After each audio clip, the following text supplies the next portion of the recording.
Recently একটা ঘটনা যেটা দেখে মানে আমার কাছে মনে হয়েছে যে মানবিকতার সর্বনিম্ন পর্যায়ে রয়েছে, আইয়ামে জাহিলিয়াতের চাইতো খারাপ।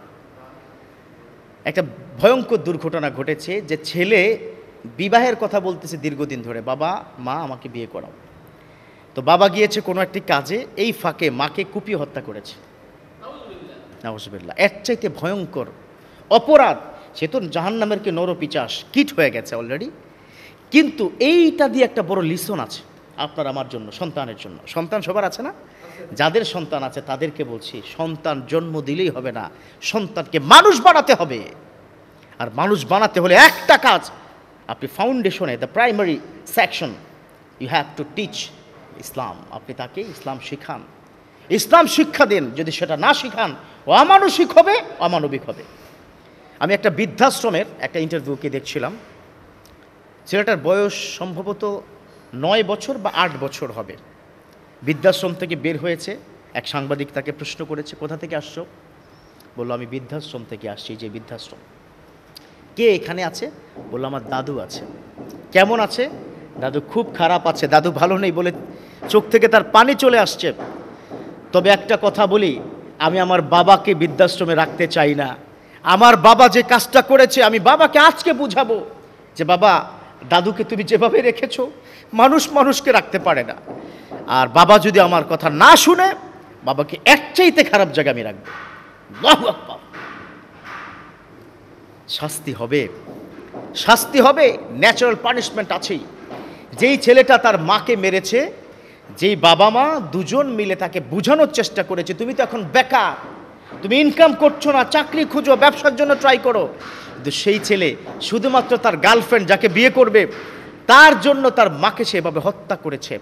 এখান থেকে সবচেয়ে বড় শিক্ষা, আজকে যদি তাকে আপনি ইসলাম শিখাতেন, নীতি নৈতিকতা শিখাতেন, আল্লাহকে শিখাতেন, বিশ্বনবীকে জানাতেন, কোরআন হাদিস যদি সামান্যতম সে জানতো, আর যাই হোক এই অপরাধটা সে করতো না। এটা কেন বলছি জানেন? আজকাল ইয়াং যুবকগুলো পিতামাতার অবাধ্য সন্তান হয়ে যাচ্ছে। পিতামাতার কথা শুনতে চায় না। কেন শুনতে চায় না? কারণ হচ্ছে সোশ্যাল মিডিয়া, কারণ হচ্ছে গার্লফ্রেন্ড, কারণ হচ্ছে সোসাইটির যেই আপনার এনভায়রনমেন্ট আছে, এগুলোর কারণেই সন্তানগুলো নষ্ট হচ্ছে। আজকাল দেখবেন শিশুকালেই কিন্তু সন্তানকে 1 বছর বয়স মোবাইল দিয়ে দেয়, ছড়া দেখে, খাবার খায়, মোবাইল বন্ধ, খাবার বন্ধ। ও তো শুরু হয়েছে ওর ছড়া দিয়ে, শুরু হয়েছে ওরকে নাচ গান দিয়ে, শুরু হয়েছে বিভিন্ন ধরনের সিরিয়াল দেখে, কার্টুন দেখে। ওই সন্তান ভালো হবে কী করে?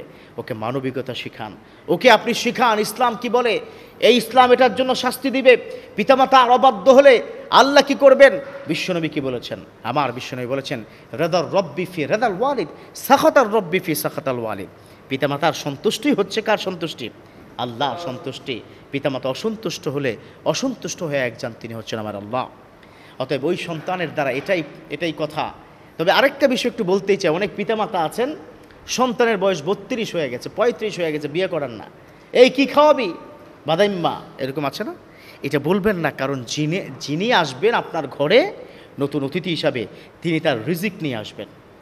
তিনি আসবেন এখানে তার রিজিক নিয়ে। অতএব রিজিকের চিন্তা আপনাকে করতে হবে না, আপনি আপনার কাজ করেন। আপনি যেটা করবেন, সন্তানকে বিয়ে করিয়ে দেন। সন্তান প্রেম করছে, ওই মেয়েটা কি ভালো না, অথবা ওই ছেলেটা কি ভালো না, তাকে বুঝান, ট্রাই করেন।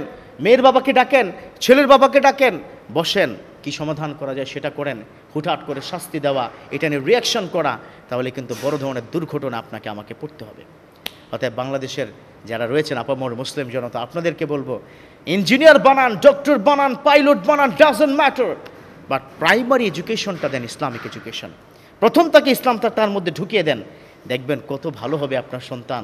আর সব সময় আল্লাহর কাছে বলবেন, আল্লাহ আমাকে নেককার সন্তান দিন, সন্তানকে নেককার বানান। আল্লাহ আমাদের প্রত্যেককে বুঝার তৌফিক দান করুক, আমিন।